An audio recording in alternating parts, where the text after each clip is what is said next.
হাদিসে এসেছে প্রতিদিন সকালবেলা যদি আল্লাহ তাআলার কোনো মুমিন বান্দা বান্দি ফজরের নামাজ পড়ার পরে প্রতিদিন সকালবেলা কোরআনুল কারীমের প্রথম একটি সূরা সূরাতুল ফাতিহা,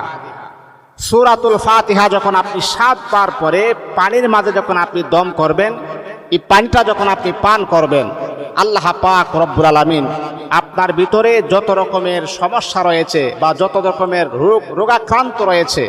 আল্লাহ পাক রব্বুল আলামিন সূরাতুল ফাতিহার বদলতে আমার আল্লাহ পাক রব্বুল আলামিন আপনার সমস্ত রোগ থেকে আমার আল্লাহ আপনাকে শাফায়ে আজলা কামেলা নসিব করে দিবেন। এজন্যে সূরাতুল ফাতিহার অপর নাম হচ্ছে সূরাতুশ শিফা। এই সূরাটা আমরা পড়ব, দেখবেন ইনশাআল্লাহ আল্লাহ পাক আমাদেরকে বড় বড় রোগ থেকে আমার আল্লাহ আপনাকে শিফা দান করবেন। এই জন্যে সূরাতুল ফাতিহা পড়ে বিশ্বাস আর ইয়াকিন রেখে আল্লাহ পাক যে আমাদেরকে শিফা দান করতে পারেন